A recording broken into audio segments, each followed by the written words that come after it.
Good afternoon.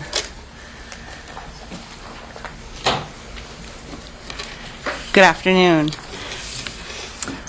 Good afternoon, Co-Chair Senator Winfield, Representative Terziak, Ranking Member Senator Wong, and Representative Ritigliano, and honorable members of this committee. I'm here to testify on two bills that I put forward, H.R. 5267, an act concerning employer Bill of Rights. I've submitted many small business bills over the last 4 years, and this is the first time I've testified before the Labor Committee, so I'm excited. Just a little background, my husband and I own and operate a small heating and cooling company for over 25 years. We started out like most small business owners with a desire to build something of our own and work hard to make it a success. My husband was an employee in the trade for many years and took it upon himself to go through all the licensing requirements, working his way to hold the highest level of license in the trade. He also would do something much different than most journeymen in the field. He constantly took extra technical classes on new systems and innovations as they came into the field, always learning and keeping up to date. He was a highly valued employee, and once he reached the ceiling for his salary, his employer told him he really couldn't pay him what he was worth, and that he should try to go out on his own.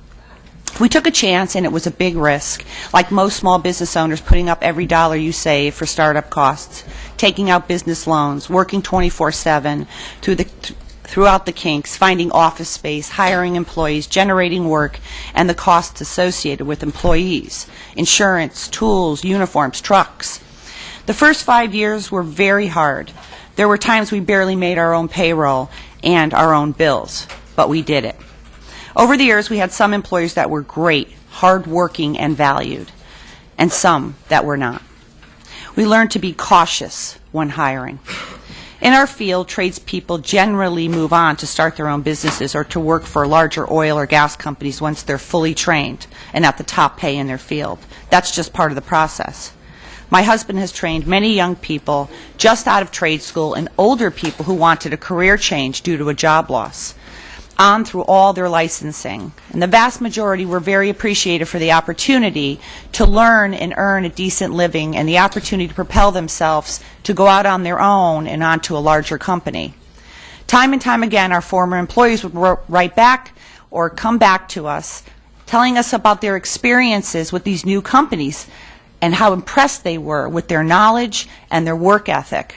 Several had visited us to share comments about coworkers saying, "Stop working so fast. You're making us look bad."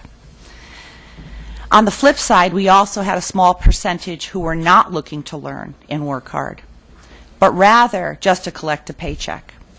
Poor employees hurt their coworkers and our business.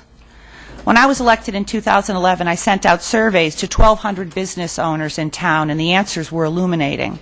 At the same time, I started a small business advisory council made up of a cross-section of different business owners, from liquor store owners, restaurants, dentists, technology companies, printing, a small grocer, and a convenience and gas station owner. We meet every 8 to 12 weeks to talk about the challenges that they face.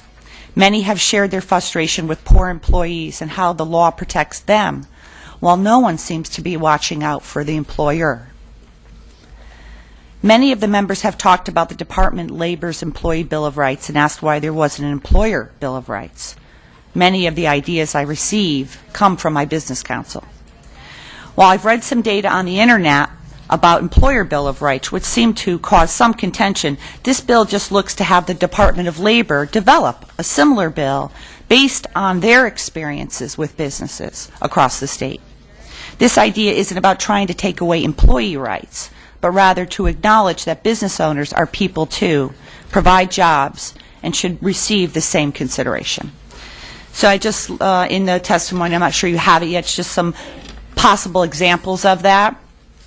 And the second bill is regarding an act concerning longevity requirements for unemployment, which is H.R. 5265. And again, my small business owners in my business council have asked for this repeatedly, especially the grocers, the smaller companies, and they've had employees come in and work for like a week or two and show up late or are tardy, and then they eventually will get fired.